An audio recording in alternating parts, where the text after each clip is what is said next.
Bonjour et bienvenue dans ce point bourse du 4 octobre 2022. Je rappelle que les informations et analyses données sur cette chaîne sont données à titre indicatif et ne peuvent pas être considérées comme un conseil en investissement. L'investissement en bourse est risqué, vous êtes responsable de tous les investissements que vous faites. Alors on va faire un point un peu sur la journée et les actions aujourd'hui. On va commencer juste par le Bitcoin. On va faire un petit point crypto parce que ça fait un moment que j'en ai pas fait. Pourquoi? Parce que c'était pas trop intéressant, il se passait pas grand chose, on le voit ici. Et là, qu'est-ce qui a changé? Alors pour l'instant rien, mais on arrive un peu à une fin de congestion. Ici, on le voit avec cette grande oblique qu'on a avec son point haut au mois de novembre 2021. Et depuis, le Bitcoin, qu'est-ce qu'il a fait? Il a fait que corriger. Il était sur les 60 000 et quelques, quasiment 70 000, avant de baisser. Au début printemps 2022, il a atteint les 46 000 et maintenant, on a cassé la barre des 20 000. On se raccroche un peu comme on peut sur les 20 000, on est un peu allé mécher en dessous. Et concrètement, qu'est-ce qui se passe? Il se passe pas grand-chose depuis le mois de juin. Donc tout l'été et la rentrée, il se passe rien. On est sur les mêmes niveaux. Mais pendant ce temps-là, on a toujours des échanges. On voit les moyennes qui commencent à revenir un peu vers le bas. Et le Bitcoin, il tient. Il tient les 17 000, 17 600. On a méché dessus. On est juste au-dessus sur les 18-20 000. Donc peut-être un phénomène d'accumulation qui permettrait à la crypto de repartir. Donc c'est ces niveaux-là qu'on va bien regarder, hein. C'est les 21 000, 22 000. Si on arrive à aller les chercher, on pourra peut-être se replacer sur les cryptos, parce que ça voudra dire qu'il se passe quelque chose. Et surtout, un support intéressant et majeur, hein, sur le Bitcoin, c'est les 24 650 environ, hein, à quelques centimes ou euros près, je sais pas comment on peut dire pour une crypto. Mais c'est cette zone-là, hein, qu'il faudra véritablement taper pour relancer une belle séquence sur le Bitcoin. Alors là, on est en véritable phase de congestion. Il faudra d'abord casser, ensuite aller chercher les moyennes mobiles, et puis c'est 25 000 pour arrondir, hein, 25 000 à aller chercher. Et là, on pourra se replacer certainement sur les cryptos, mais pas avant ça. Euh, donc voilà ce qu'on pouvait dire sur les cryptos. Peut-être les surveiller un peu plus que d'habitude, parce que là, on commence à avoir un gros phénomène d'accumulation qui s'est passé sur une longue période de temps, mais sur les mêmes niveaux. Donc on n'a rien lâché.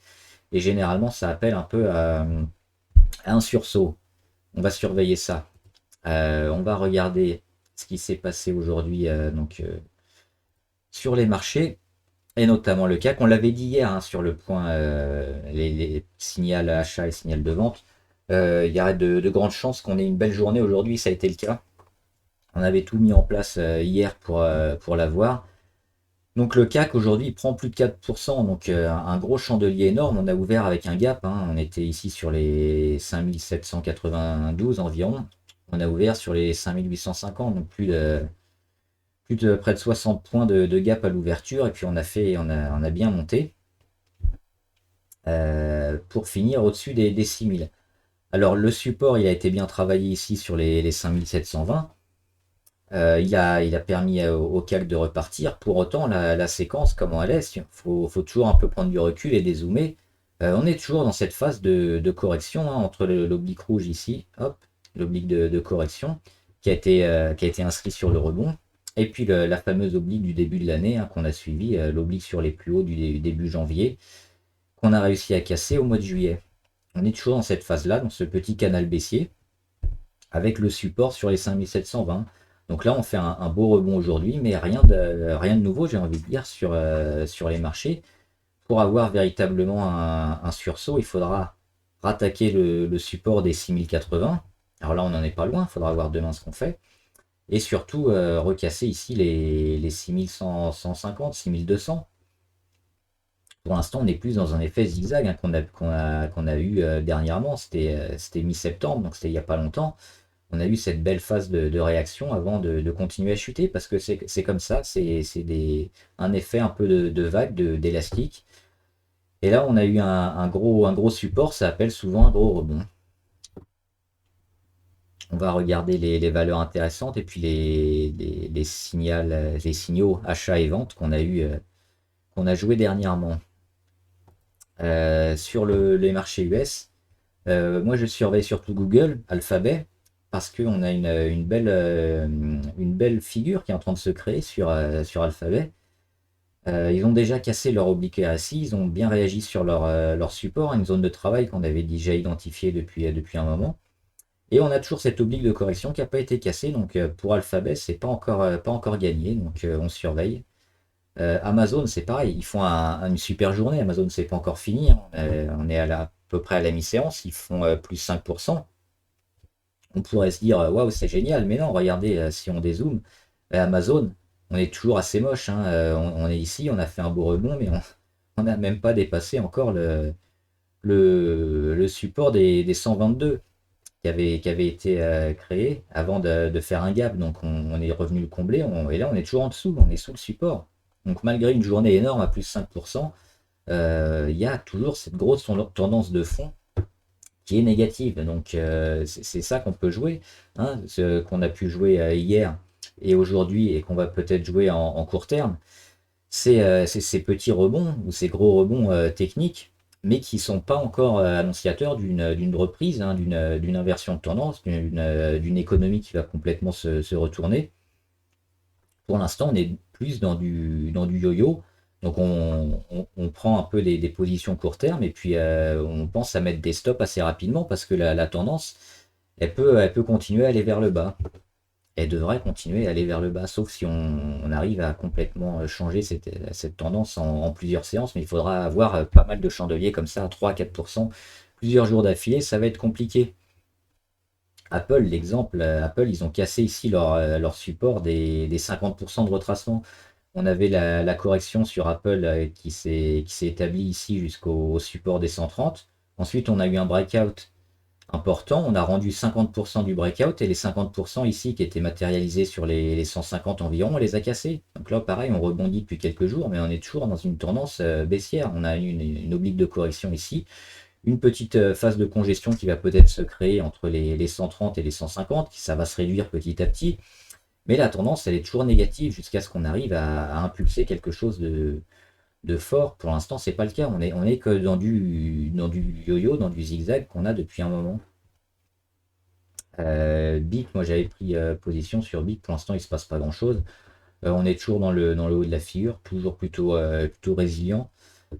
À suivre, Biomérieux, c'était un signal d'achat, hein, Biomérieux. Alors je voulais faire le signal un peu en fin de matinée, mais j'ai eu un petit contretemps, donc je l'ai fait un peu plus tard. Biomérieux, on la suivait déjà depuis un moment, donc je ne répète pas ce que j'ai dit sur le signal d'achat, on est toujours très positif sur cette valeur. Boiron, très bien, hein, pareil, on en avait parlé, parce qu'elle venait ici accumuler un peu et réagir sur sa moyenne. Et on avait surtout le support des 43,5. Donc elle est en train de réagir. Boiron, c'est pareil, on est très favorable également. Bouygues, on va la faire tout à l'heure.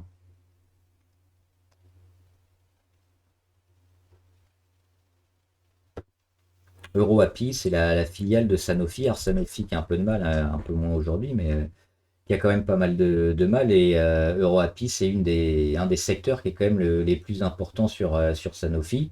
Donc qui a été introduit en bourse directement seul, hein, sur sa valeur et qui marche, qui marche énormément. Elle a été introduite autour du 6 mai et on voit depuis, ça fait que monter avec une petite phase de correction qui a été très courte entre le mois de juillet, hein, mi-juillet et début septembre. Et depuis, elle s'est déjà bien reprise. On est toujours dans le haut de la figure. Les volumes sont pas énormes, mais ils sont plutôt constants. Donc c'est pareil, hein, EuroAPI, c'est très positif. Voici, on va la faire tout à l'heure aussi. Alors Hermès, le luxe qui a explosé aujourd'hui, ça a bien permis de faire monter aussi l'indice du CAC 40, hein, qui est assez bien pondéré, avec Total aussi assez bien pondéré sur le CAC. Donc moi j'avais une position short sur Hermès. Je suis parti ce matin parce que c'est cette zone-là on jouait un peu le haut de cette zone avant un éventuel retour. Et quand on voit qu'on ne bute pas sur cette zone des 1240 et qu'on attaque en plus l'oblique, ici l'oblique de correction, et que même cette oblique-là ne permet pas, à la valeur de repartir à la baisse, bah, si on a joué un short, il faut quitter la valeur assez rapidement. Donc c'est ce que j'ai fait sur Hermès.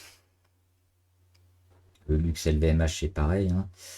M6, alors M6, pareil, je suis parti aujourd'hui. Pourquoi? Parce que il n'y aura pas de vente finalement, notamment de Xavier Niel, hein, qui était un des repreneurs favoris pour reprendre une partie du capital de M6. Donc là, le cours est parti rapidement en baisse dès ce matin, donc quitter la position. Il fallait jouer la spécu, hein, le plus tôt possible et puis vendre rapidement. Moi j'espérais qu'il y ait quand même un repreneur sur M6. Maintenant ça pousse le repreneur à probablement dans 5 ans, pas avant, pour des raisons légales, hein, donc c'est un peu surprenant parce qu'on voyait quand même qu'M6 était intéressé. Et finalement il reporte donc cette vente à au moins 5 ans plus tard. Donc fuyons le titre.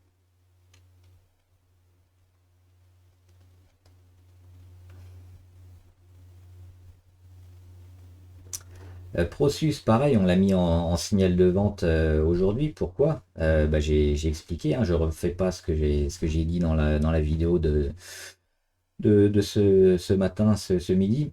Elle continue de bien monter, hein, elle prend plus 5% aujourd'hui, donc on va la suivre régulièrement ici et on mettra des signaux pour éventuellement prendre ses plus-values ou partir sur objectif. Pour l'instant, rien à faire, on est bien orienté.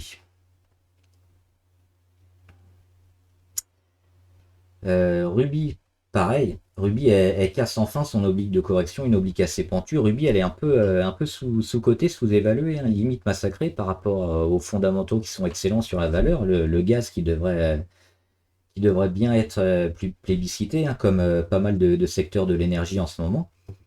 Pour moi, Ruby, c'est une bonne affaire à ce prix-là. Alors, elle peut toujours encore continuer à descendre, mais elle a déjà rattrapé son support, hein, des 21,7 qu'elle a quasiment presque lâché, mais on le voit qu'elle a lâché juste une journée, puisque la journée de vendredi, elle avait méché au-dessus. Et aujourd'hui, elle repart au-dessus de son support avec un beau gap à l'ouverture. Donc c'est véritablement 21,7, hein, le support qu'on avait identifié, qui joue bien sur la valeur et qui permet à pas mal d'investisseurs de se replacer à bon compte, parce que Ruby, à ce prix-là, c'est probablement une très bonne affaire. On verra à Noël et puis le début 2023.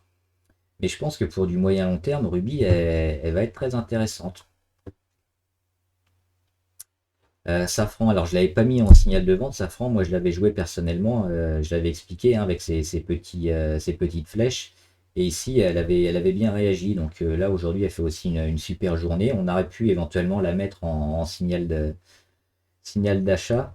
Mais c'était un peu risqué. Pourquoi? Parce qu'on n'était pas totalement ici sur l'oblique. Donc moi je l'avais tenté sur une réaction et puis je m'étais préparé à quitter la position rapidement. Faudra mettre des stops bientôt, mais là le rebond est intéressant parce que je l'ai pris ici, hein, sur les 93 et elle est déjà sur les 99. Donc une belle réaction. On va peut-être aller chercher encore un peu plus haut. Alors, il ne faudra pas être trop gourmand non plus sur ce genre de figure, parce que la tendance est quand même en pente douce à la baisse, mais on va prendre un petit peu, on va grappiller chaque jour. Snowflake. Alors, Snowflake, pareil, j'ai hésité à la mettre. Personnellement, je me suis replacé dessus. Chose intéressante qui s'est passée lundi, pardon. Oui, c'était hier, lundi. Mèche basse et une mèche basse pour combler le gap qui était ici sur les 161. On voit, elle a fait une grosse ouverture entre le 24 et le 25 août et elle avait laissé un petit gap. Et le gap, il a été comblé hier sur une belle mèche basse et depuis on est reparti. Donc là aussi, c'est un signal d'achat intéressant quand on voit ça. Quand on voit qu'il y a un gap qui a été créé et qu'on va le chercher avec une mèche et qu'on repart au-dessus, dès cette journée-là, hein, dès le 3 octobre, là on peut véritablement se placer et mettre une belle ligne parce que le signal il est énorme déjà sur la mèche. Et on a aussi un canal haussier qui s'était créé, qu'on avait bien identifié ici avec l'oblique verte et l'oblique rouge, qui est un nouveau canal haussier suite au gros canal baissier de moyen terme. Ici, elle nous fait un petit canal haussier court terme pour justement changer de tendance et inverser sa tendance à la hausse. Maintenant, il faudra attaquer la moyenne à 200. Et puis, si on arrive à la casser, pareil, ce sera un retournement acté. Les volumes sont là hein, sur Snowflake, on en a parlé souvent. Les volumes à des moments clés, c'est ça qui est important. C'est qu'on a des volumes qui se mettent sur les plus bas et puis sur les cassures d'obliques. Donc ça, c'est aussi un signal très fort sur la valeur. Tesla, je l'ai mis en signal de vente. Je continue à penser qu'il va avoir beaucoup de mal, même s'il a fait un gros rebond aujourd'hui. Tout a rebondi hein, aujourd'hui. Je garde la position short sur Tesla parce on est toujours en dessous. On est en dessous de notre niveau pivot à 260. On a fait un gros gap. Hein. On est passé de 265 à 254. Donc ça, c'était gap baissier à l'ouverture. Hier, on a bien baissé. Aujourd'hui, on fait un gap à l'ouverture. On passe ici de 241 à 250. Et on voit qu'on a du mal à aller plus haut. Hein. On bute sur le niveau d'ouverture d'hier, sur les 255 environ. Et après, il y a encore nouvelle résistance sur les 260. Donc c'est cette oblique rouge là qui nous sert, nous, véritablement de palier pour voir que Tesla a beaucoup de mal. Hein. Il y a aussi quelques mauvaises nouvelles qui ont été annoncées sur Tesla. Donc pour moi, c'est plutôt une porte pour recharger. Et puis si vous l'avez raté hier, se mettre à la vente sur Tesla.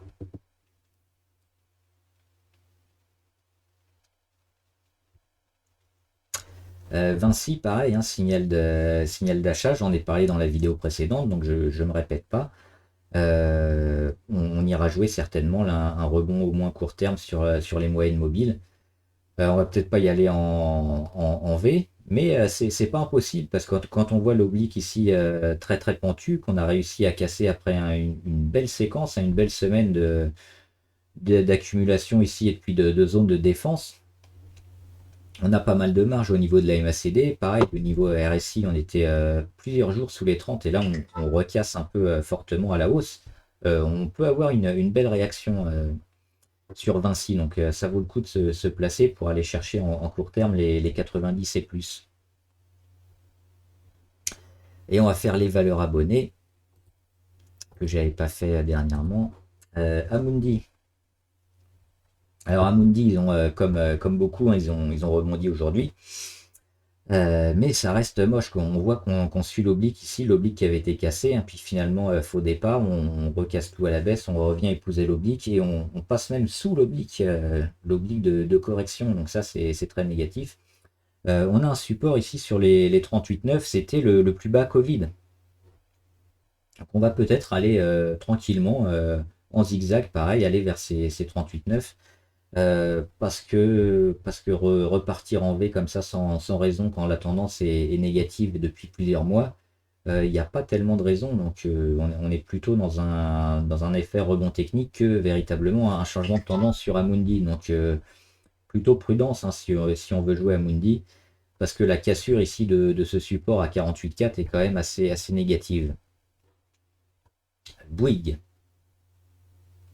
Donc, Bouygues, c'est pareil, on a cassé ici cet oblique sur les plus bas, hein, qui était ici sur les 28 au début du mois de septembre, mi-septembre. Alors là, on refait un beau rebond, mais c'est pareil, c'est cette zone-là qui va être compliquée à travailler, à la fois sur la moyenne à 20 et puis sur l'oblique qu'on a lâché. Ça nous mènera autour des 28, 28,30 €. C'est cette zone-là qu'il faudra casser et se remettre au-dessus pour être un peu positif. Sinon, on risque de venir buter et de repartir un peu à la baisse. Donc pour l'instant, Bouygues, c'est assez compliqué à jouer. Et si on dézoome, on voit qu'on a un gros canal baissier hein, sur Bouygues, ici, sur ces deux obliques rouges, donc qui nous emmène encore plus bas. Je voulais faire aussi, j'ai oublié, Forestia. Elle n'est pas ici. Je dois la voir là, Forestia, oui. M'avait été demandé. Alors moi, je suis toujours assez négatif sur Forestia. On regarde, hein, j'avais mis déjà une flèche, c'était à la fin de l'année dernière, que j'ai remis au début de cette année 2022. On en a remis une autre courant de l'année. Elle fait que descendre Forestia. Et il y a un support qui est même pas sur le plus bas Covid. Hein. Le plus bas Covid, on l'a déjà défoncé depuis un moment. Il faut être en hebdomadaire pour le voir sur Forestia. C'est ce support-là. Le support des 9,3 environ, 9,8, autour des 9, qui avait été fait en 2012. On voit, on était bien venu le travailler pendant plusieurs mois avant de relancer une très belle séquence sur Forestia. Et depuis là, on y va tout droit, hein. Donc là, en hebdomadaire, on le voit bien, en journalier un peu moins, mais on a noté cette zone qui est ici. C'est l'oblique verte sur Forestia. Et je pense qu'on va certainement aller la chercher avant de peut-être rebondir. Mais pour l'instant, Forestia, elle nous fait qu'un petit rebond technique. Et moi, je suis encore plutôt négatif. Et j'aurais tendance à être contre Forestia à court terme. Katana. Alors Katana, ils ont bien réagi ici sur leur support à 5,26. Mais il y a une phase de congestion ici entre les 5,26 et les 6,26 environ. Donc c'est cette zone-là qu'on va observer et on va rien faire. Et sur cassure, on regardera les indicateurs, la cassure, la force de la cassure, les volumes, et si ça se passe vers le haut, vers le bas, pourrait véritablement avoir une information. Mais là, moi, je serais tenté de ne rien faire. Alors je crois qu'il y a un abonné qui l'avait pris ici sur support, ça pouvait se jouer. Quand on va se rapprocher des 6, attention. Pensez à mettre des stops un peu plus bas ou alors quitter la position sur objectif parce qu'on va avoir peut-être une zone de turbulence qui va nous amener un peu vers le bas. De Richebourg, pareil, ils ont bien réagi ici sur leur support. 3,87, c'est pareil, c'est un support hebdomadaire qu'on avait sur De Richebourg. Il est ici, hein, 3,87. Donc là, on y revient. Et on a rebondi une première fois. Alors c'est pas interdit d'y revenir une deuxième fois, hein, surtout quand on voit comme ça toutes les moyennes qui sont bien, bien longues, bien à la baisse depuis un moment. On va pas tout casser comme dans du beurre facilement. Donc Forestia, on a aussi une grosse résistance ici sur les 5,24. Donc moi je serais partisan d'attendre quand même plusieurs semaines, voire la fin de l'année pour voir ce que nous fait Forestia avant de se replacer dessus. Là, c'est encore beaucoup trop tôt, c'est risqué, c'est spéculatif. Alors, on a le droit d'essayer de prendre les supports comme ça sur des valeurs qui se cassent la gueule. On peut gagner de temps en temps, on perd souvent. Il faut faire attention. Elior Group, c'est pareil. Alors, on surveillait surtout les 3,50 hein, de mémoire. On en parlait pour casser et se mettre à l'achat. Mais on n'a pas eu le loisir de dépasser ces 3,50. On a tout cassé à la baisse hein, sur Elior Group. Et là, on revient tester même les 1,99 qu'on est en train de lâcher. Donc, c'est pour ça qu'il faut souvent éviter de se placer en anticipation, en vouloir avoir un prix meilleur pour un jour ou deux. Parce que là, c'est un peu ce qu'on cherchait, hein. On cherchait d'avoir un meilleur prix ici en attendant la cassure des 3,5. Mais la cassure des 3,5, elle n'est jamais arrivée. Résultat, on est reparti vers le bas. Donc, il faut toujours attendre la confirmation d'une zone, d'un signal d'achat, d'une cassure d'oblique pour véritablement se mettre en position. On perd quelques pourcentages, mais on gagne bien souvent sur la quantité de trades. Ça fait des trades gagnants par rapport à des trades perdants. ICAD, pareil, ils rebondissent ici sur leur support. Alors on pouvait jouer ici le support hein, sur ICAD. Et c'est pareil, il va y avoir une grosse zone de zigzag ici entre les 36 et les 50. Alors c'est une zone énorme, hein, 36-50. Mais il n'y a pas vraiment véritablement autre chose à jouer sur le titre. Il faut laisser le titre construire. Donc si on l'a pris ici sur support, monter les stops assez rapidement parce que la tendance, on le voit, elle est dégueulasse et elle est négative sur le titre. Alors dès qu'on va commencer à se rapprocher d'une zone autour des 50 ou même des 45, le choix, ce serait quand même le mieux de vendre sur objectif. Clépierre qui ressemble un peu à Bouygues, hein, elle a lâché son oblique montante comme ça ici, qu'on pouvait jouer, hein, finalement ça a lâché. Et là on est en train de revenir sur Clépierre et elle va avoir une grosse zone de turbulence ici. C'est l'oblique, c'est la moyenne à 20 jours. À voir ce que ça va faire. Donc pareil, hein, il faudra attendre que ça casse et qu'on se maintienne ici pour véritablement donner un signal d'achat, sinon c'est compliqué. On pouvait jouer ici le support des 16,5. La semaine dernière, ça se tentait. McPhee ou MCFi, alors pareil, elle a des volumes énormes. Moi, je l'avais joué en intraday juste sur quelques minutes. Elle donne des bons signes avec des volumes intéressants, mais la tendance est toujours dégueulasse sur ce titre et qui va avoir beaucoup de mal à travailler cette zone-là. Alors, pour l'instant, elle fait un échec sur les 11. Et même si elle arrive à casser les 11, elle a une nouvelle résistance ici sur les 12,80. Et c'est cette zone-là qui nous intéresse pour véritablement donner un signal de retournement qui va être un peu plus fort et un peu plus long terme. Pour l'instant, elle ne l'a pas donné. Alors le rebond, il est très important, mais il fallait le jouer dès ce moment-là et jouer des rebonds ici sur des valeurs qui sont en correction, en très forte correction. C'est risqué parce que la plupart du temps, on rebondit pas, on tente un petit rebond et on continue la tendance. Alors McPhee ou MCFI, elle a rebondi et elle est en train d'aller chercher son oblique. Mais après, ici, si elle y arrive sur les 12,7, il y a de belles chances de continuer la correction. Et il faudra plusieurs semaines, plusieurs mois, une longue correction un peu à plat pour véritablement nous intéresser à revenir sur le titre parce que sinon c'est tendu. Nexity, pareil, elle est souvent demandée, Nexity. Le graphique est dégueulasse sur Nexity, il faut véritablement éviter ce genre de titre. Alors elle fait une mèche basse qui est intéressante ici et elle réagit sur support. Le support ici du plus bas Covid, 18,98. Elle l'a touché, elle est allée beaucoup plus bas durant la journée, pic de volume énorme et s'est racheté. Donc ça c'est intéressant, c'est plutôt positif. Maintenant ça demande encore pas mal de maturation sur le titre. Donc on va laisser le titre plusieurs semaines. Et si le support tient au moins pendant plusieurs semaines, donc un mois, donc fin octobre, donc c'est ça, hein, fin octobre, si on tient les 19, alors on pourra penser à se remettre sur Nexity. Mais sinon, on a de grandes chances d'aller encore casser encore une nouvelle fois ce support et ainsi de suite. Parce que ça, on aurait pu se le dire pendant ces 6 derniers mois, voire cette dernière année. Et quand on a des tendances dégueulasses comme ça, il faut éviter de les jouer. Ruby, c'est déjà fait. Trigano. Alors Trigano, elle casse le support, la résistance que j'avais donnée hein, sur les 94. On est au-dessus aujourd'hui, on est sur les 95-30. Donc Trigano, ça peut être intéressant de la suivre maintenant. D'autant qu'elle a fait un beau petit pic de volume mercredi dernier. Mais on voit qu'on a quand même une tendance bien négative. Donc le support à jouer, il est là entre les 90 et 95.